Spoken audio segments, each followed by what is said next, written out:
진품이라 착각하지 말라라는 제목 가지고 오늘 말씀 나누도록 하겠습니다. 오늘은 제가 사진을 몇 장 먼저 좀 보여드리면서 설교 말씀을 시작할게요. 두 개의 가방 사진인데 똑같은 회사 제품의 가방이에요. 근데 하나는 진품이고 하나는 짝퉁이에요. 자, 먼저 위에 거부터 볼게요. 자, 이 자크 부분에 마름질, 그 다음에 바느질, 마감 아주 깔끔하죠. 근데 아래 것은 좀 보니까 어때요? 이쪽 부분에 좀 뭔가 겉으로 보니까 좀 깔끔하지가 못해요, 그죠? 이어서 이제 사진 하나 이제 더 볼게요. 겉으로 보니까 어때요? 같은 상품명이 찍혀 있습니다, 그죠?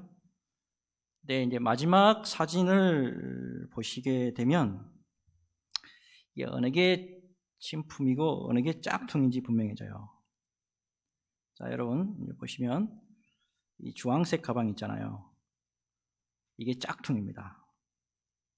여러분 겉으로 봐서는 주황색이 진품 같은데 반전이죠. 자, 오른쪽 가방이 왜 진품일까요? 자, 이 브랜드 상품 붙어 있잖아요. 그 다음에요, 라벨이 붙어 있잖아요. 자, 진품과 짝퉁, 겉으로 봐서는 모르죠. 겉으로 봐서는 잘 몰라요. 여러분, 최근 우리 시대의 가장 유명한 기독교 변증가 중에 한 분이죠. 팀 켈러 목사님. 이분이 진정한 그리스도인은 어떤 사람이냐, 이에 대해서 의미 있는 짧은 말을 한 적이 있습니다. 한번 들어보세요. 진정 복음을 통해서 겸손해진 사람은 자신을 혐오하는 자도 자신을 사랑하는 자도 아니다. 발가락과 같이 관심을 끌지 않으면서도 묵묵히 자신의 일을 하는 자다. 발가락과 같이 관심을 끌지 않으면서도 묵묵히 자신의 일을 하는 자다. 여러분, 믿음의 길을 걸어가면서 자신을 한번 찬찬히 되돌아보고 나는 과연 어떤 믿음의 사람인가 깊이 생각해 보는 거, 이거 굉장히 중요하리라 생각을 해봅니다. 특별히 오늘날 여러 모양으로 믿음 생활을 하기 참 어려운 상황에 우리가 처해 있는데 우리의 모습을 잘 성찰하면서 우리 믿음의 자세를 바로 세우는 거 매우 귀한 일이라 생각을 해봅니다.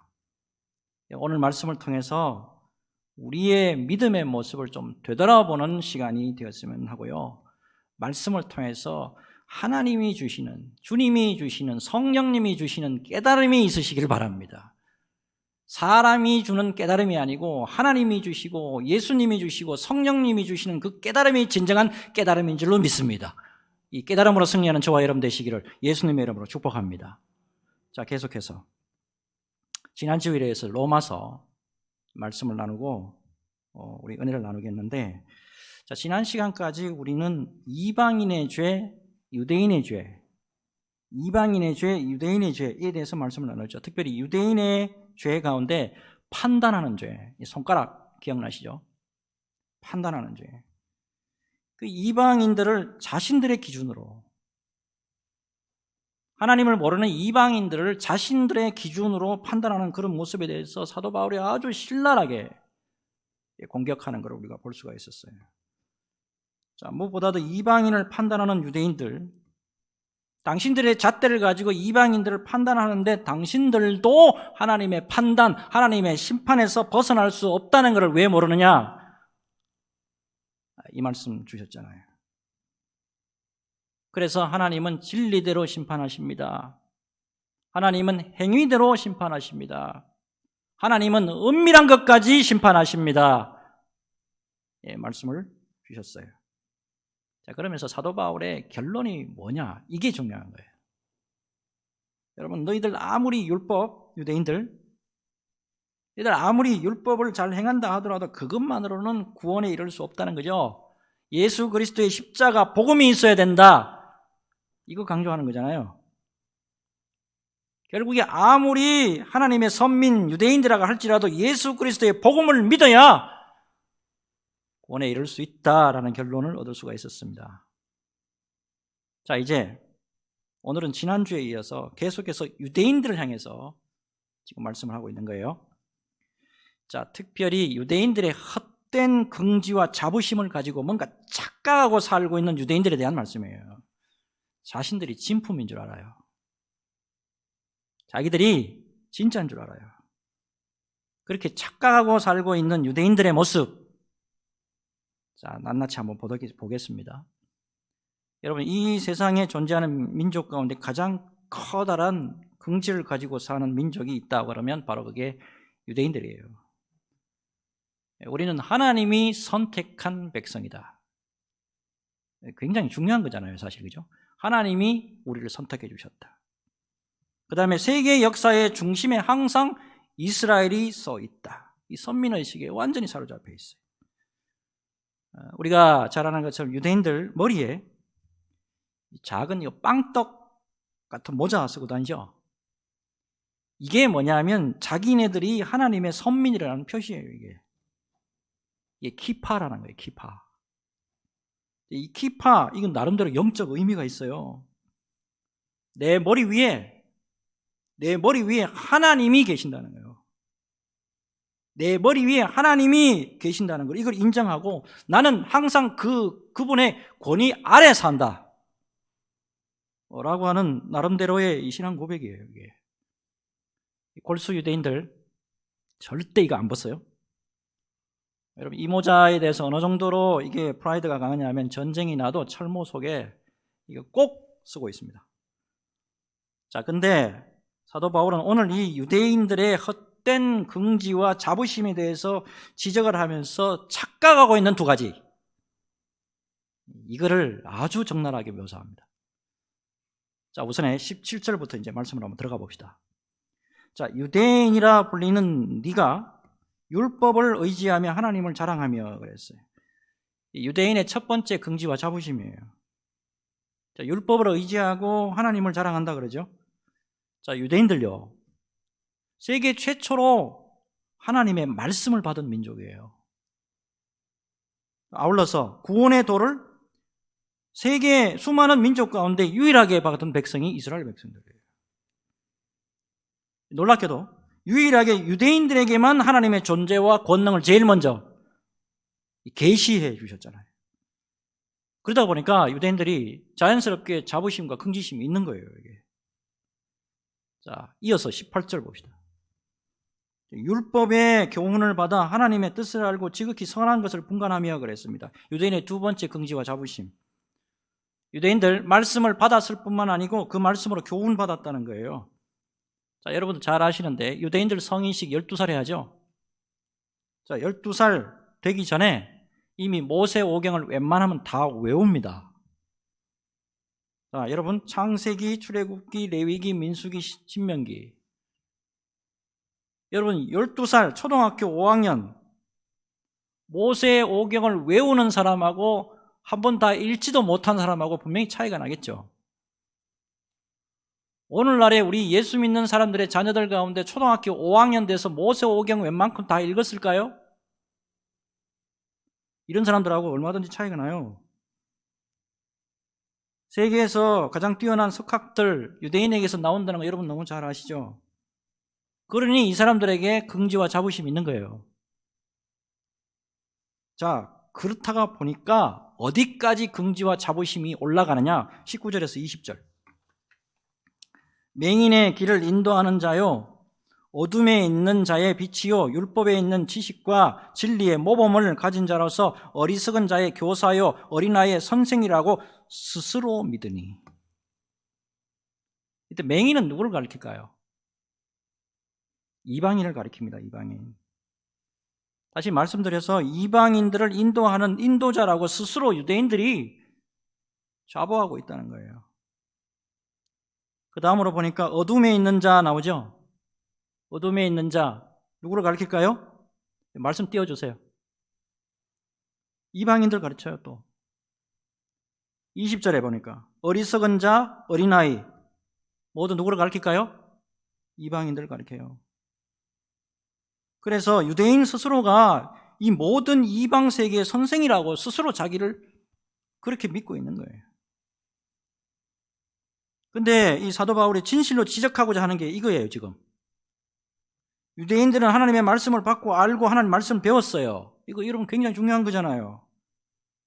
근데 하나님의 말씀을 받고 알고 배웠다는 그 사실 한 가지로 그들은 뭐 어떻게 생각했냐? 더 이상 하나님의 은혜가 필요 없는 우리는 의인이 돼요. 하나님의 은혜가 필요 없대요. 이거를 지금 지적하고 있는 거예요. 이게 바로 유대인들, 당신들이 착각하는 것 중에 첫 번째 되는 것이다 라는 겁니다. 여러분, 하나님의 말씀을 받아서 알고 철저히 배웠다는 사실 매우 중요합니다. 그런데 여러분, 그것만으로 더 이상 하나님의 은혜가 필요 없는 건 맞아요? 더 이상 은혜 안 받아도 돼요? 자, 그래서 21절부터 보면 사도 바울이 아주 날카롭게 유대인들을 공격합니다. 자, 21절 볼게요. 그러면 다른 사람을 가르치는 네가 네 자신은 가르치지 아니하느냐? 도둑질하지 말라 선포하는 네가 도둑질하느냐? 여러분, 이 사도 바울의 말씀을 이해하시겠습니까 혹시? 그래, 맞아. 유대인들, 너희들의 긍지와 자부심 내가 인정한다.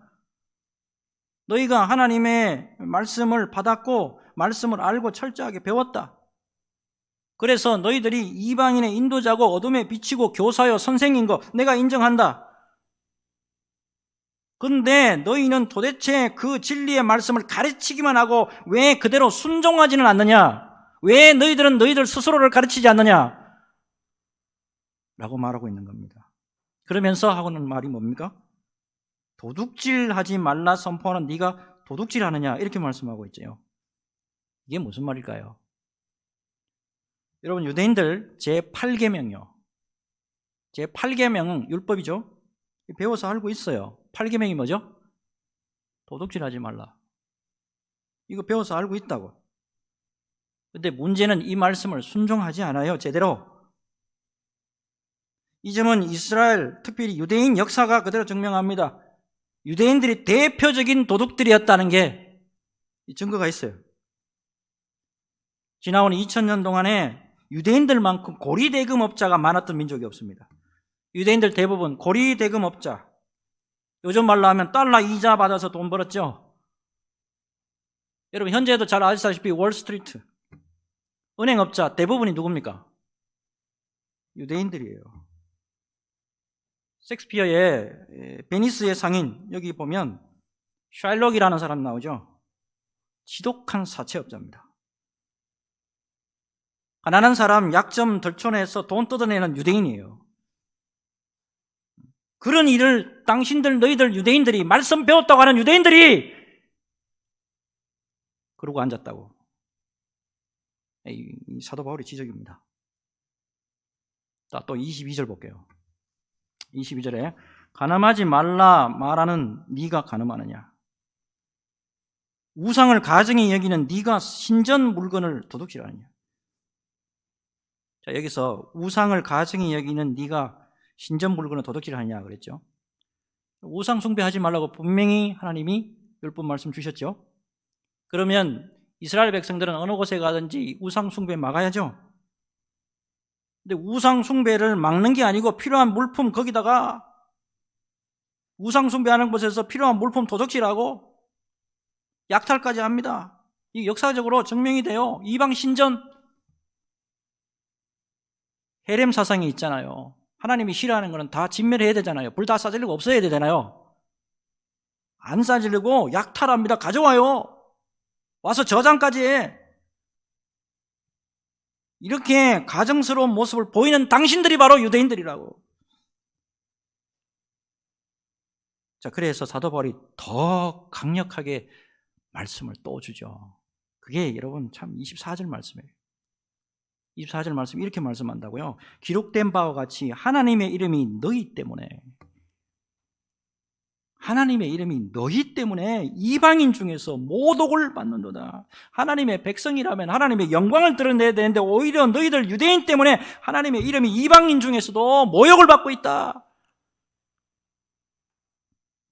자, 여러분, 지금까지 사도 바울이 하나님의 말씀을 받았고 알고 배운 것에 대해서 긍지와 자부심을 가지고 있는 이 유대인들을 날카롭게 공격을 하고 있습니다.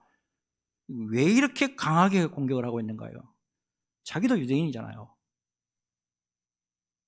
자기도 유대인이잖아요. 근데 왜 이렇게 공격하고 있는 겁니까? 자, 이미 앞에서 제가 말씀 다 드렸어요. 유대인들의 착각 때문입니다. 착각.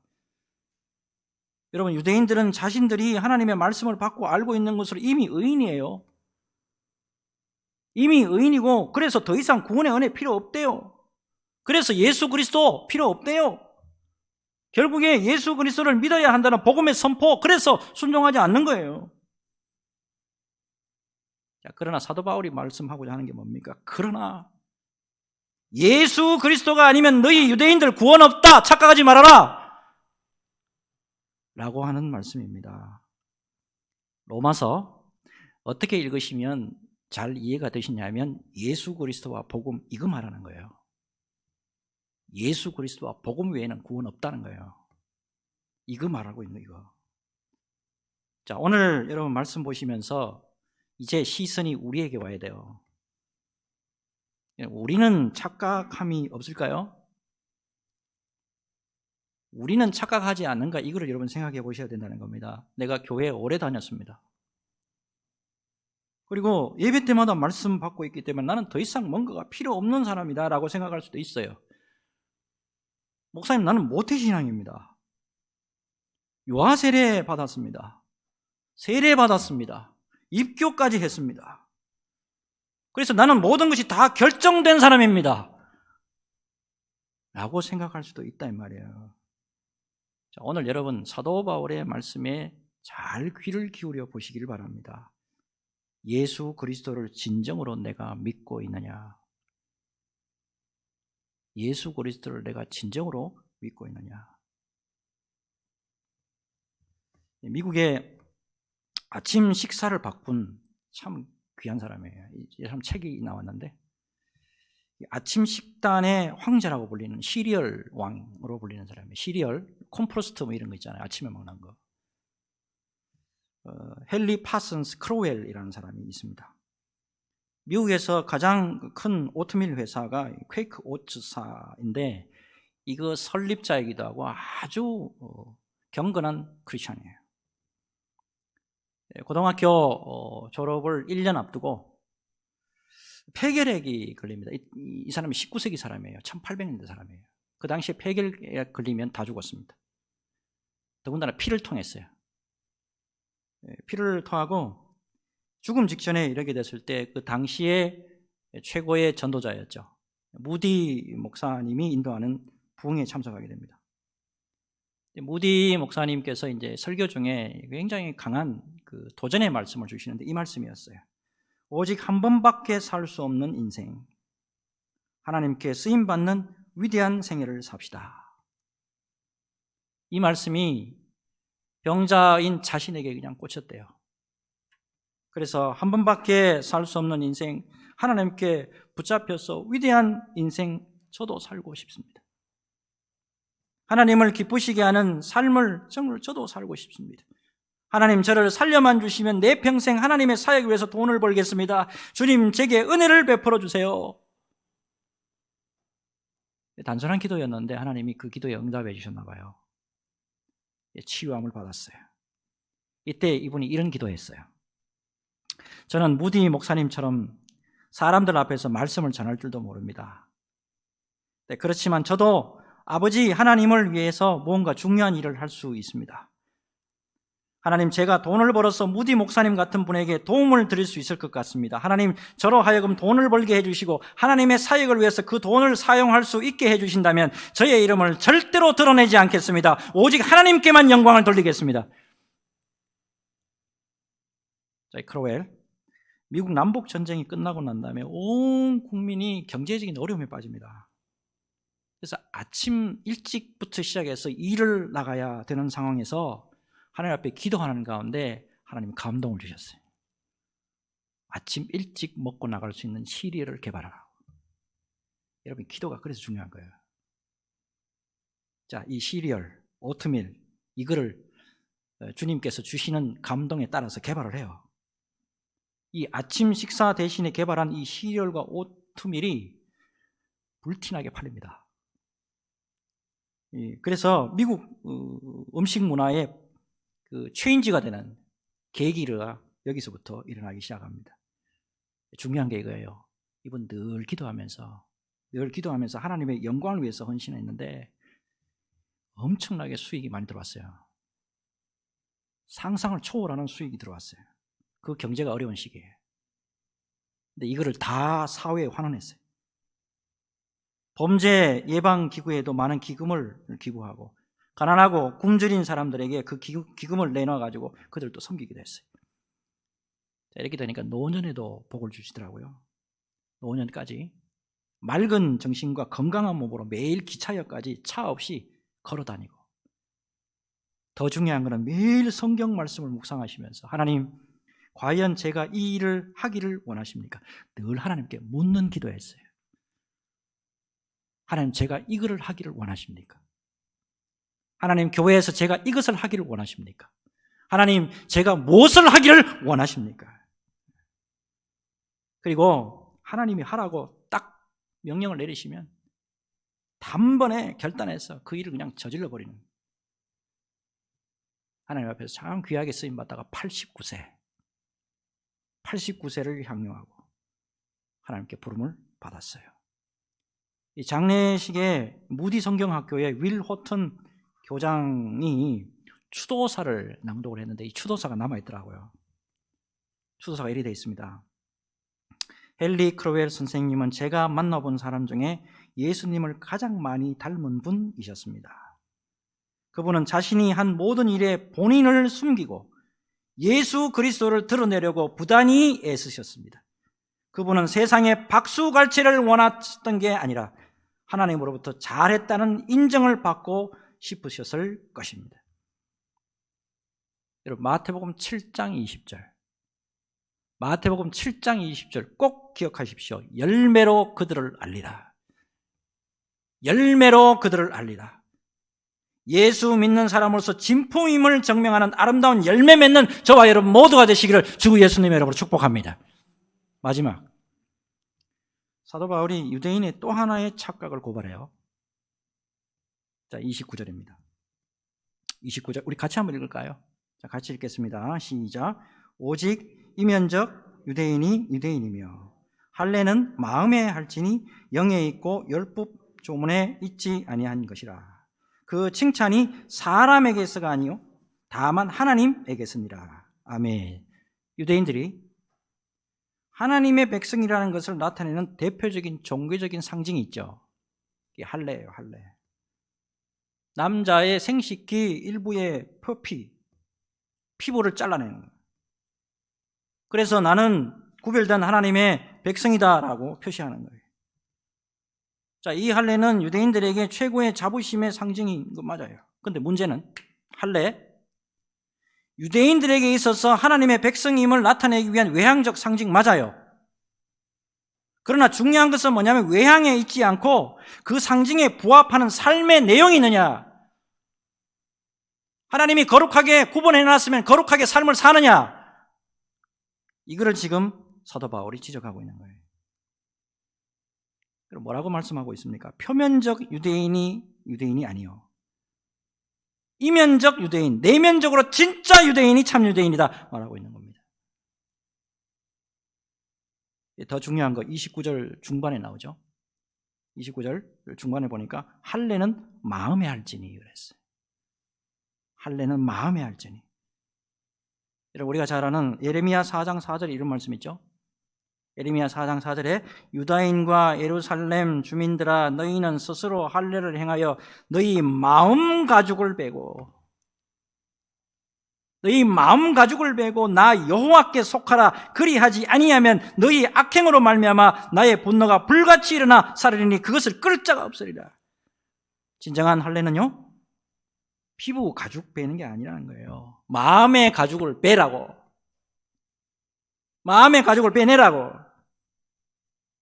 여러분, 무엇보다도 유대인들이 거룩한 하나님께 속해 있다는 표징으로 할례를 받았다 그러면 이 하나님의 거룩을 자신의 삶 속에서 나타내야 된다는 그런 사명이 있다는 것을 이걸 왜 모르냐 하는 거예요. 여러분, 유대인들이요, 할례 받는 것으로 거룩하다고 생각을 했어요. 할례 받는 것으로 나는 세상과 구별된다라고 생각을 했어요. 뿐만 아니라 할례 받는 것만으로도 또한 그거 가지고 나는 거룩한 삶을 살고 있다고 착각했어요. 사도 바울의 말이 이거예요. 유대인들아, 착각하지 마. 그 착각이야, 그거.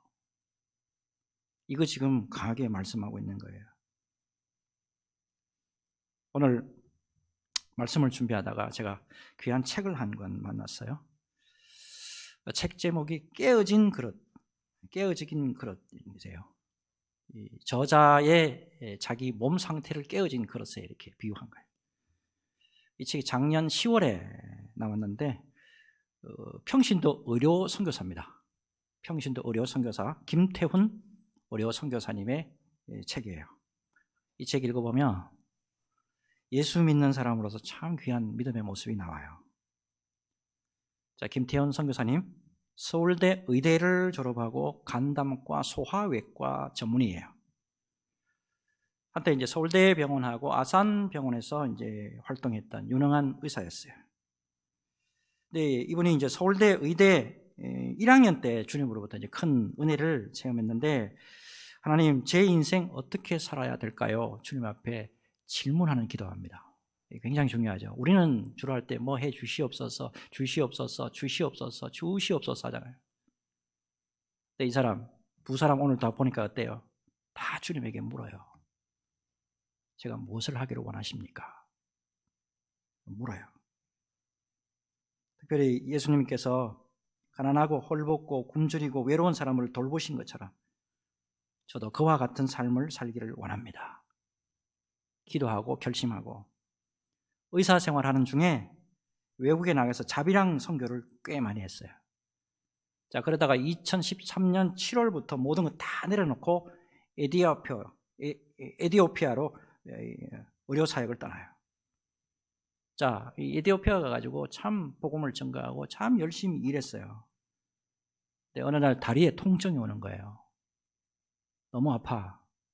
이상하다 싶어서 한국에 돌아와서 검사를 했는데 파킨슨씨 병에 걸립니다. 파킨슨씨 병 잘 아시죠? 몸이 떨리잖아요. 그리고 몸이 굳어가고 말도 제대로 못해요, 의사가. 그래서 좌절하고 낭망해요. 그래서 이렇게 기도합니다. 하나님, 나는 이미 깨어진 그릇입니다. 하나님, 나는 이미 깨어진 그릇입니다. 하나님께서 쓰시지 못하는 그릇이 되었네요. 이런 기도를 하는데 참 하나님 대단한 분이에요. 우리 주님이. 주님이 이렇게 음성을 들려줍니다. 너 깨어짐 때문에 내가 너를 택했고, 네가 깨어진 거 그것 때문에 내가 너를 택했고, 작지만 전부를 드린 네 마음 내가 받았으니 가는 걸음을 계속하거라. 너 깨어짐 때문에 내가 십자가에 달렸단다. 네 깨어진 거 그것 때문에 내가 십자가에 달렸단다. 주님의 음성이에요. 여러분, 주님 말씀에 힘을 얻어서 그 몸 가지고 선교지로 다시 돌아가요. 여러분, 특별히 에티오피아 인구가 한 1억 명 된대요. 근데 환경이 얼마나 열악한지 그 당시만 하더라도 아이들의 그 선천성 심장병 환자를 수술할 수 있는 그 병원이 하나도 없더래요. 그곳에 가서 5년 만에 심장병 수술팀을 구축해서 지금까지 그 몸 가지고 선천성 심장병 수술해주는 사역을 감당하고 있어요. 최근까지 여러분 아직 몸이 그분 상하지 않아요. 아직도 몸을 떨어요. 그런데 깨어진 그릇이지만 그럼에도 불구하고 여전히 예수님 앞에서 충성을 다하고 있단 말이에요. 지금 현재 에티오피아가 내전으로 아주 어렵대요. 마지막으로 그분의 책 가운데 그 기도가 참 마음에 와닿더라고요. 그분의 기도. 하나님께서 메스를 가져가시고 하나님께서 자기가 들고 있던, 의사가 들고 있던 메스를 가져가시고 복음을 쥐어주신 것 같습니다. 저의 안위는 하나님의 손에 있기에 이디오피아의 평화를 위해 기도하고 있습니다. 그곳에 있게 해주신 것 감사할 뿐입니다. 이 몸을 가지고도 그곳에서 주님의 일을 할수록 도와주셨사오니 감사합니다. 여러분, 표면적 크리스천이 아니고 이면적 크리스천이 되어야 될 줄로 믿습니다. 여러분, 오늘 설교 제가 도입 부분에 어떻게 시작했는지 기억나시죠? 진짜와 짝퉁에 대해서 말씀을 시작했어요. 이제 설교를 이렇게 맺겠습니다. 여러분, 진품이라고 착각하지 마시고 진정으로 주님이 인정하시는 진품 크리스천이 되는 저와 여러분들이 되었으면 하는 마음 간절합니다. 이 은혜로 여러분 말씀 새기시면서 주님 앞에 바로 서야 돼요. 여러분, 언제 진짜로 드러나냐면 어려울 때 드러나요. 진짜 크리스천이 되는 저와 여러분 되시기를 주 예수님의 이름으로 축복합니다. 주님, 유대인의 착각이 우리의 착각이 되지 않도록 주여 도와주옵소서. 주님, 진정으로 예수 믿는 진짜가 되기 원합니다. 표면적 크리스천이 아니라 이면적 크리스천, 열매로 그들을 알리라 말씀하신 주님 기뻐하시는 열매 맺는 믿음의 참 종들이 다 되도록 우리 수원 소망교회 성도들에게 은혜 위에 은혜로 함께하여 주옵소서. 성령이 충만하도록 주여 도와주옵소서. 예수 그리스도의 능력이 충만할지어다. 감사를 드렸고 주 예수님의 이름으로 축복하고 기도하옵나이다. 아멘. 다 같이 일어나셔서